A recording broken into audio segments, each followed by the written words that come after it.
Današnji gost podcasta Novog magazina je Nikola Krstić, aktivista iz Smedereva. Nikola je neko ko se sada već duži niz godina zajedno sa meštanima sela u okolini Smedereva bori protiv negativnih aspekata uticaja na životnu sredinu kineske kompanije HBIS. Ali ne samo to, Nikola je neko ko kroz svoj aktivistički rad pokušava da dostigne neke više standarde kvaliteta života građana Smedereva. Dakle, mi smo se trudili da kroz jednu prizmu razgovora o tome koliko je važan ekonomski razvoj, takođe ukažemo na to koliko je važan kvalitet života, koliko je važno da se vodi računa o zdravlju ljudi koji su negde direktno pogođeni radom železare u Smederevu. I ono što mislim da je izuzetno važno jeste da taj pojam stranih direktnih investicija demistifikujemo u smislu da on ipak može da ima i neke negativne aspekte i da se oni u slučaju Smedereva jako dobro vide na lokalnom nivou i da je to nešto na čemu bi trebalo raditi i šta bi trebalo, popraviti kroz pozivanje na odgovornost nadležnih institucija i relevantnih aktera. Podcast koji gledate je snimljen u produkciji Novog magazina uz podršku Američke ambasade i nas možete zapratiti na društvenim mrežama, možete nas naći na Instagramu, na TikToku, a možete podcast u celosti pogledati na YouTube kanalu NM Novi magazin koji možete i zapratiti. U audio formatu nas možete pronaći na Spotifyu, Deezeru, Apple podcastu i drugim relevantnim podcast platformama. Uživajte u našem razgovoru, mislim da će vam biti veoma informativan.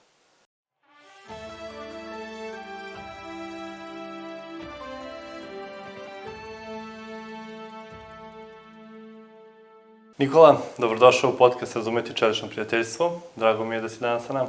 Hvala na pozivu. Eto, neki razlog zbog čega si ti ovde danas sa nama jeste da smo mi negde u prethodnim epizodama govorili malo više o tome šta Kina radi negde na globalnom nivou, razmatrali smo različite aspekte saradnje između Srbije i Kine na nacionalnom nivou, ali ono što je neizostavni deo i što je svakako izuzetno važno za razmatranje celokupnih odnosa dve države, jeste i koje posledice saradnje između Srbije i Kine ostavlja na lokalni nivo. Dakle, šta se dešava u onim gradovima i u onim sredinama gde imamo izuzetno aktivno prisustvo kineskih aktera. I ono što je zanimljivo da ovu epizodu snimamo nekoliko dana nakon proslave lunarne nove godine, baš u Smederevu. Ti inače dolaziš iz Smedereva, kao što sam i pomenuo, i imaš, hajde da kažem, višestruku nekakvu ulogu. Pre svega ti si politikolog, neko ko se bavi različitim aspekta političkih nauka duži niz godina, ali jedan od, bit ću slobodno da kažem, najistaknutijih aktivista ne samo u Smederevu, nego i na našem širem nacionalnom nivou, na našoj sceni, sa ekologijom i borbom za zaštitu životne sredine kao nekim svojim primarnim fokusom delovanja. I mislim da ćemo imati onako dosta zanimljivih tema da pokrijemo, ali bih zapravo krenuo od nečega što je sada već nama standardna praksa, a to je pitanje za sve naše goste koje se odnosi na naš naziv podcasta. Dakle, imamo frazu čelično prijateljstvo. Šta za tebe kao nekoga ko je i politikolog, ali neko ko dolazi iz Smedereva i ima aktivizam u svojoj krvi, fraza predstavlja i kako ti razumeš zapravo frazu razumeti čelično prijateljstvo? Pa ja je razumem kao jednu propagandnu frazu koju je Komunistička partija Kine smislila da bi legitimizovala ono što radi i na Balkanu, a i generalno u Evropi. Takođe, sa druge strane, to prijateljstvo čelično se često i predstavlja kao čelični zagrljaj. Taj zagrljaj može da bude plodonosan kao i svaki zagrljaj, ali takođe može da uguši čoveka ako je prejak i ako nije na istim nivoima snage kojom se pristupa tom zagrljaju, a to je upravo situacija sa Srbijom. Znači, mi smo u jednom zagrljaju koji je prilično opasan za nas i dalje nije, kako bih rekao, destruktivan, ali postoje opasne tendencije i trendovi u smislu kineskog uticaja i prisustva na Balkanu. Jednostavno, moje mišljenje, kao što si rekao, ja dolazim iz jednog manjeg grada Smedereva, gde celu ekonomiju praktično održava jedna kineska kompanija. Znači, konteksta radi, mi imamo u fabrici zaposleno 5000 ljudi, to je 5000 porodica, i još jedno par hiljada ljudi koji su kooperanti sa tom fabrikom. Ako stavimo to u neke odnose lokalne statistike, 10.000 ljudi u Smederevu radi u sektoru industrije. Znači, to je, a recimo 25.000 imamo zaposlenih na nivou cijelog grada. 40% ljudi u sektoru industrije radi. To znači mi jesmo industrijski grad, postali, znači nismo bili od uvek. I u tom smislu je to vrlo interesantno da se posmatra, ovo sad kao politikolog, i ta kulturološka i politička matrica, kad kažem kulturološka, mislim pre svega u smislu identiteta, jer ono što je teško da se razume neko ko ne živi, na primjer, u Smederevu ili u Boru, je da su te fabrike deo našeg identiteta. Znači, mi imamo pesme koje su pevale u toj fabrici, mi imamo proslave koje su se u čast fabrici dešavale. U krajnjem slučaju, moj otac je dočekao penziju, dobio stan od te fabrike. Dakle, retko koja porodica u Smederevu ili u Boru ili u Majdanpeku, u svim tim gradovima koji su tradicionalno industrijski, nije imala neki dodir sa tom fabrikom. I sad dođu neki Kinezi koji su sasvim legitimno došli. Dakle, mi nikada nismo Kineze kao Kineze targetirali, niti imali problem sa njima. Mi smo uvijek imali problem sa zagađenjem koje dolazi iz te fabrike. I onda imate situaciju prosto da vi vidite da sa jedne strane postoji koncept izvlačenja profita, što je, pritom pričamo o ogromnom profitu, to je drugi izvoznik u Srbiji, nakon Ziđina. Dakle, mislim da je oko $1.000.000, ti možda imaš bolju informaciju, bilo u prethodnoj godini. S druge strane, ekološki standardi su katastrofalno niski, ili da ne kažem ne postoje. To je ono što mi vidimo kao građani Smedereva svaki dan.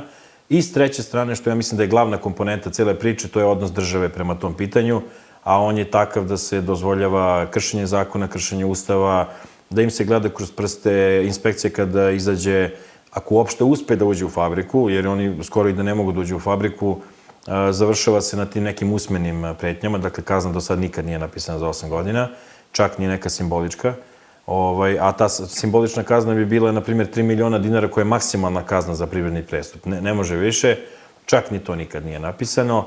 I ono što sad mogu i ekskluzivno da kažem je da nam je čak i krivična prijava protiv Hbis-a koja je podneta u junu 2022.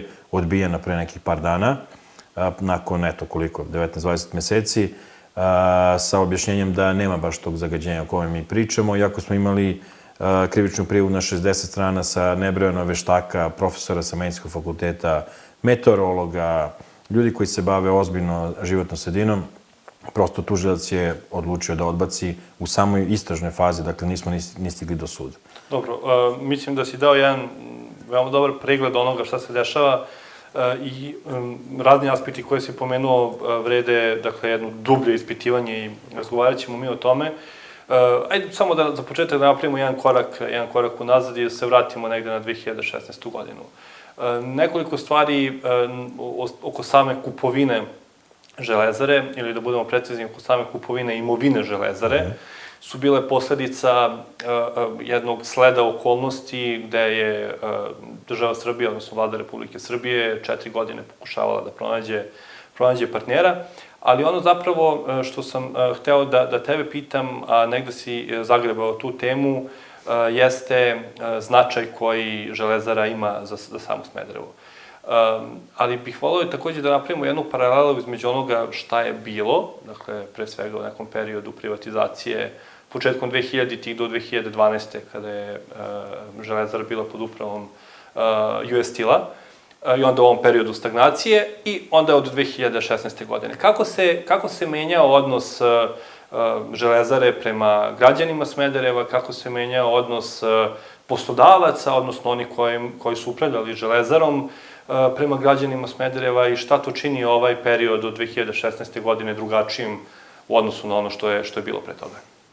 Još jedan korak bi se samo vratio da je ta Železara na tom mestu od 1971. godine i ona se zove Nova Železara. Mi smo imali staru Železaru koja je još od 1923. izgrađena u samom centru grada. Onda je, pošto je bila manje kapaciteta, odlučeno je da se u Radincu, to je neki 5 km od centra, napravi ta nova. Selo, pored grada Smedereva. Jeste, 1971. Dakle, mi smo imali neki 30 godina državnog upravljanja Železarom i tu je bilo uspona i padova, ali Železara je dobro radila, može se reći, i tehnologija je bila kudikamo u dobrom stanju. 2003. godine se dešava privatizacija, US Steel dolazi iz Pittsburgha, dolazi u Smederevo i kupuje tu fabriku. Sama privatizacija je bila kriminalna, zato što je to jedna od onih privatizacija o kojima je Verica Barać pričala, i tu možda treba podsjetiti na jednu paradoksalnu situaciju, da je prosto S jedne strane smo imali demokratsku vlast koja je došla i koju smo, i ja i dan danas imam veliko poštovanje prema ubijenom premijeru Đinđiću. Međutim, šta je bilo problem? Šef kabineta Đinđića, Nemanja Kolesar, je bio zapravo zadužen za tu privatizaciju. On je kasnije, to je bio tad Sartid, on je kasnije, ja mislim, hapšen, ništa se nije desilo na kraju, to je prošlo kako je prošlo. Verica Barać je 2004. pričala o toj privatizaciji. Može i dan danas da se nađe na Google-u, znači taj izveštaj iz 2004. Nikom ništa, znači prošlo je kako je prošlo. Onda dolazimo u 2008. kad kreće svetska ekonomska kriza. Amerikanci su shvatili da su počeli da prave gubitke i trebalo im je 4 godine da odluče da odu 2012. kada su vratili Železaru za 1 dinar državi. Onda ide taj ključni period od 4 godine, od 2012. do 2016. koji je jako važan za ovo što će uslediti, jer mi smo imali tada takozvani, ako se sećate, profesionalni menadžment na čelu sa Peterom Kamarašom. To je jedan čovjek koji je na kraju tužio državu jer je raskinut ugovor s njim pa je dobio i na arbitraži, ali ono što je problem, mi smo tada pravili 150 miliona evra gubitka svake godine. Znači 150 miliona evra nas je koštalo kao zemlju to, održavanje socijalnog mira, jer je bilo jasno da ta fabrika nije održiva ekonomski. I šta se onda dešava? Država je tražila strateškog partnera ili neko ko će da kupi tu fabriku. Niko po tržišnim uslovima to ne bi uradio, jer je to bilo bukvalno rupa bez dna. Jedini koji to mogu da uradi su bili Kinezi. I zbog toga položaja koje imaju na tržištu, i zbog toga što nemaju potrebu da poštuju nekakva radnička prava, ekološka prava, ali i zbog toga što su dobili specijalan status praktično u tim kupoprodajnim ugovorom iz 2016. gde im je zapravo date odrešene ruke na tih 1200-300 strana da rade ovo što rade trenutno. Tako da to je trenutak koji je jako važan da se napravi kao uvod u priču. Onda 2016. oni dolaze. Interesantan opet stvar u nekom smislu simbolike je Xi Jinping je to otvorio sa Aleksandrom Vučićem. Tu su bile, ako se sećate, one zastavice Kine i Srbije, brat Xi, kako je inače ovde poznat, i svi okupljeni radnici su stvarno, ali stvarno bili srećni zbog toga.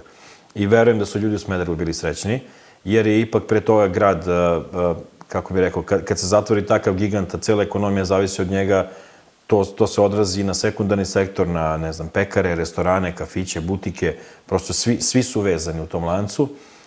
Stvarno je bila ogromna nada. Znači, 2006. 2017. slobodno možemo kažemo godina nade u Smederevu. Onda ide ta 2018. i tad smo mi počeli da se bavimo time, gde su počele da se dešavaju neke stvari, ne znam, da probudite se, sve crveni oblaci su oko vas, ne može se diše, štipa za grlo, ljudi nam se žale iz tih okolnih sela, to su Radinac, Vranovo i Ralja, ta 3 sela koje su oko Železare, koja je ogromna, znači ona je na 320 hektara, mislim, javljaju se sa slikama gde su im cela kola prekrivena crvenom prašinom.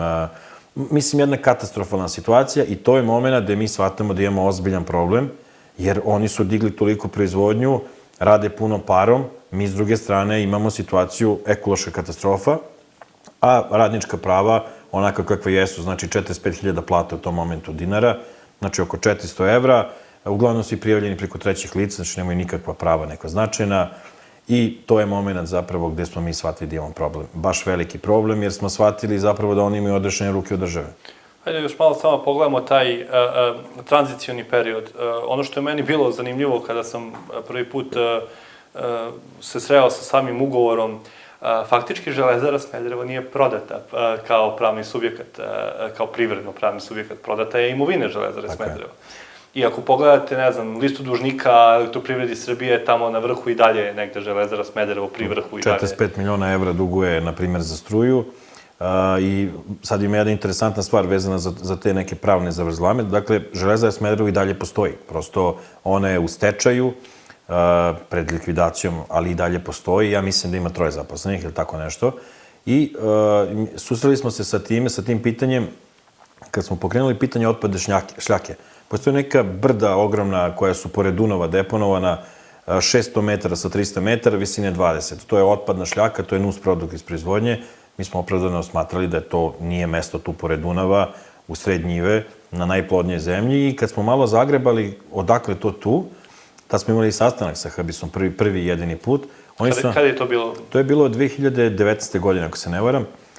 Oni su nam rekli, bukvalno, mi nemamo veze sa tom šljakom, to radi Železara Smederevo. A mi smo rekli, pa zar vi niste Železara Smederevo? Ne, mi nemamo nikakve veze s tim, mi smo potpuno novo pravno lice, to radi Železara Smederevo koja je u stečaju. I onda smo mi pitali, pa dobro, čije je ta šljaka? Onda su oni kažu, pa to je od Amerikanaca, još ostalo pre, 15 godina. I onda oni su uporno, to su po našim, da kažem, nezvaničnim saznanjima, ja ne mogu ni da tvrdim 100%, ali prosto živimo i radimo tamo i znamo da je tako. Oni su iznosili neprestano tu šljaku i predstavljali je kao neku staru šljaku, to su neke firme, neka treća lica radila prosto. I kao paravan za to se pojavila Železara Smederevo. Nema nigde Hbis-a. Znači, Hbis se nigde ne pominje u celoj toj situaciji. Ono što su takođe uradili, doneli su jedan lex specialis, 2017, ako se ne varam, može na Google se nađe kao zakon o železari. Tako, ima neki drugi... Na nacionalnom nivou. Da, znači u parlamentu, kojim su zapravo šljaku iz železare proglasili za građevinski otpad, a ne za industrijski otpad. Samim tim se više na nju ne odnosi zakon o upravljanju otpadom, nego prosto gleda se kao da je to neki šut, kao da je to neko đubre. Samim tim nije više nadležan onaj ko je nadležan i oni su se potpuno zaštitili time. Mi smo niz prijava podneli, nikad ništa se nije desilo. I sad dolazimo u ovaj period od 2016. do danas. Ono što je isto negde važno napomenuti da za vreme ove 4 godine upravljanja Železara maltene nije ni radila, da li je nešto malo proizvodila, ali dolazimo u situaciju da se proizvodnja povećava. Samim tim se povećava i sve ono što dolazi kao nus produkt, uključujući šljaku koju si pomenuo, ali takođe i izduvni gasovi i sve ostalo što dolazi kao proces industrijske delatnosti. Šta se dešava sa, recimo, parametrima koji ukazuju na to da nije dovoljno obraćena pažnja na modernizaciju samog procesa proizvodnje? Ja sam to često laički objašnjavao ljudima, vama je neko dao auto koji nije upaljen 20 godina i naravno da će onaj prvi dim koji izađe odande da bude crni garež, ali čini se da taj crni garež, evo sad, 8 godina kasnije i dalje kulja iz peći koji su pod upravom Hbis-a trenutno. Tako je, i tu ne možemo da krivimo Hbis. Znači, Hbis u tom smislu što je tehnologija propala nije kriv, jer je to stara tehnologija gde je sve na otvoreno. Dakle, postoje ti, kako bi rekao, ta brda što samo koksa, koji je ugalj, koji se koristi u proizvodnji, što krečnjaka i rude, to je sve na otvorenom, to duva vetar, mislim, vrlo onako je jednostavan problem. Znači, da su hale neke iznad, bio bi mnogo manji problem, a tek onda iz proizvodnje ono što imamo kao emisiju, što gasova, što nekih drugih isparenja odatle. I sad šta je problem tu? Mi imamo situaciju da je nakon 2006. godine parametri koji pokazuju kakvo je zagađenje tu nisu se oni mnogo menjali u odnosu na 2022. recimo. Znači, uvek smo se vrtili negde oko 140 do 150 dana godišnje sa prekoračenjem, što je, znači, skoro pa pola godine. Znači, nije samo sezonski zimi, nego i leti. Mi smo imali neku analizu u julu i septembru koja je pokazala da postoji ogromno zagađenje i tad u Radnicu.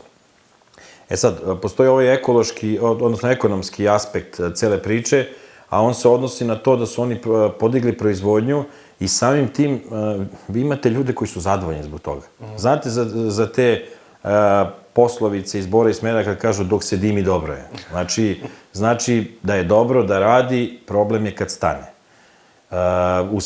U samom tom ugovoru postoje, mi smo sad kad nam je odbijena krivična prijava pa su nam naveli da zapravo oni nisu obavezni na mnoge stvari. Naprimer, vezano za ta neka merenja suspendovanih čestica, prosto država im je dala slobodu da rade to što rade. Eto, to je najveći problem. Ajde da te pitam samo vezano za dok se dimi, ljudi su zadovoljni. Jesu zadovoljni ljudi? Pa, to je stvarno, kako bih rekao, ne možemo da jednoznačno odgovorimo na to pitanje. Dakle, s jedne strane postoji ozbiljan broj ljudi koji jeste zadovoljan zašto ta fabrika radi, zadovoljan jer radi tu pa ima neki izvor prihoda jer nema neku drugu alternativu. Međutim, u poslednjih par godina, to je trend gde ćete to čuti često od građana Smedereva, ljudi su prvo nezadovoljni što su niske plate. Znači, praktično, vi možete sada da radite u trafici i da imate veću platu nego u, ne znam, prašini do kolena, tamo gde radite ozbiljan fizički posao. Znači, plate su jako niske. Druga stvar, ekološki standardi su takvi kakvi su da ljudi ne žele više da ugrožavaju zdravlje. I treća stvar, pojavljaju se i neke nove fabrike, imamo jedno za motanje kablova, jel te, da je ista plata i ljudi često biraju da idu u te fabrike da je čistije. Tako da ljudi nisu zadovoljni, to je sigurno, i čini mi se da gledam ja sad iz našeg aspekta, na primjer, našeg udruženja i šta mi propagiramo, najveći problem sa tom fabrikom i sa tim zagađenjem koje dolazi iz te fabrike je što mi nemamo plan B uopšte. Znači, kada bi kineski investitor, sada i jesu investitori, investirali su, o tome ćemo malo kasnije, do prošle godine nisu bili nikakav investitor, kad bi kineski investitor otišao sutra iz nekih svojih strateških razloga, mi bismo ostali mrtav grad. Bukvalno bi se grad ugasio, jer ne postoji jasna strategija šta raditi kao plan B ukoliko kineski investitor ode. Znači, da li ćemo razvijati poljoprivredu, zašto imamo ogromne potencijale, da li ćemo razvijati turizam, pošto smo na 2 reke, da li ćemo sektor usluga, ne sektor znanja, prosto, apsolutno, ljudi su se uhvatili za tu fabriku kao da ne postoji nikakva alternativa. Mislim da je, opet se vraćamo, to identitetski problem, jer prosto je nezamislivo da se ta fabrika ugasi. Znači, to su generacije i generacije tu stasavale, tako da...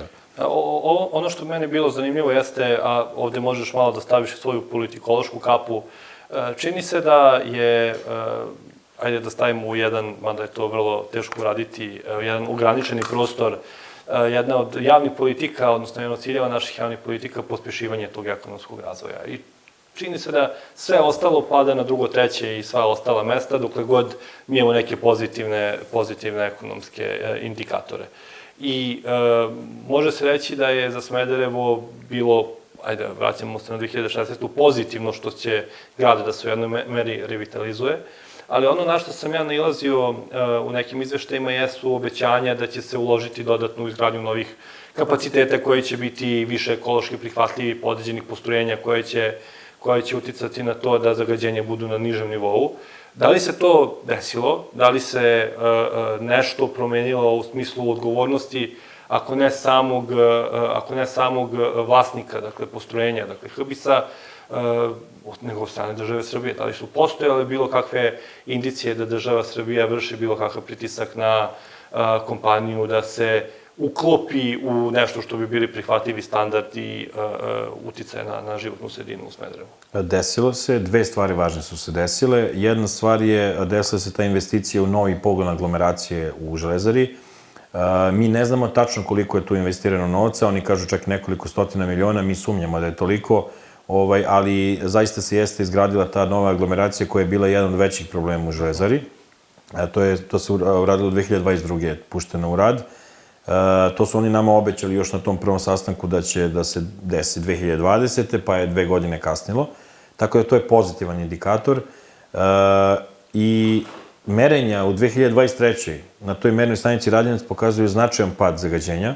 Međutim, ne možemo da izvlačimo zaključke da je to vezano direktno u korelaciji sa fabrikom iz prostog razloga što je nivo zagađenja u celoj zemlji u 2023. bio duplo niži.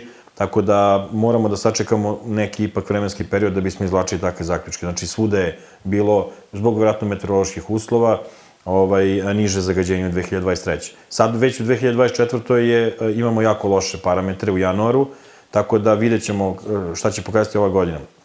Druga važna stvar, HBIS je investirao, zapravo donirao mernu stanicu u Radincu za kvalitet vazduha, to je on donirao Agenciji za životnu sredinu, i ta merna stanica je i postojala i pre. Dakle, ona je zapravo proizvod naše borbe, našeg udruženja.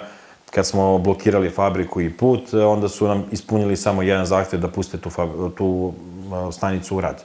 Sve ostalo ništa nisu ispunili. Ali je to bilo važno jer smo mi tad prvi put, to je mislim 2020. bilo, prvi put smo dobili neosporne državne rezultate da imamo problem. Pre toga smo mi pričali, eto tako, u prazno, bez ikakvih dokaza, na osnovu osjećaja.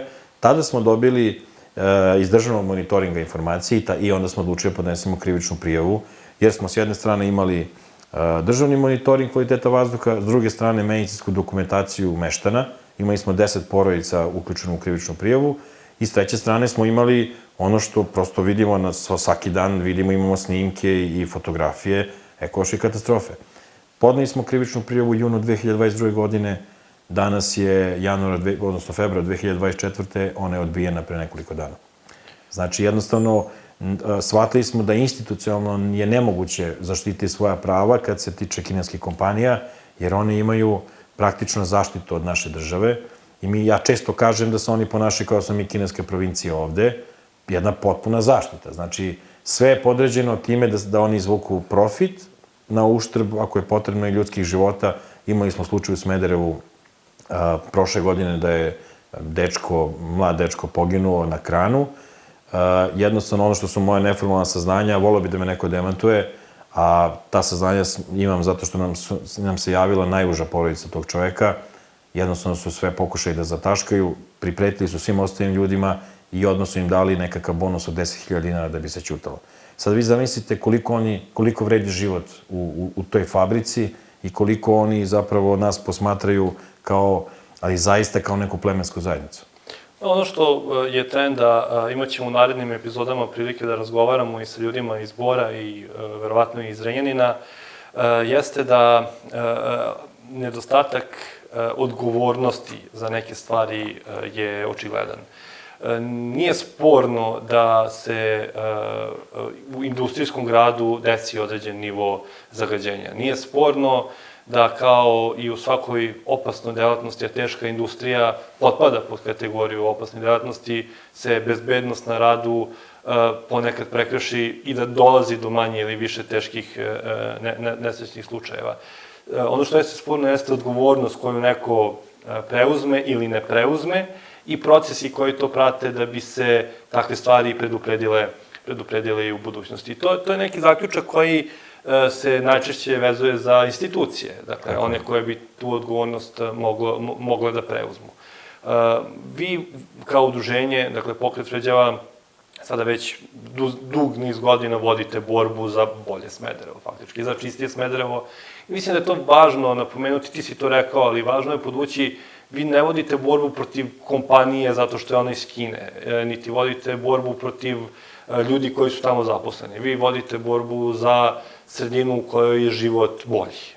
I nekad ni 10-20% više novca nije nužno dovoljno da bi život u jednoj sredini bio bolji. I ko su vaši saveznici u toj borbi, ili možda da preformulišem pitanje, da li ste imali razumevanja na bilo kom nivou od lokalnih vlasti, od same kompanije, od nacionalnih možda vlasti ili već drugih aktera kojima ste se obraćali? Dobro, ovo posljednje pitanje je prosto, mislim, suvišno i da pričamo, zato što jasno je da i lokalne vlasti i nacionalne vlasti su svesne problema.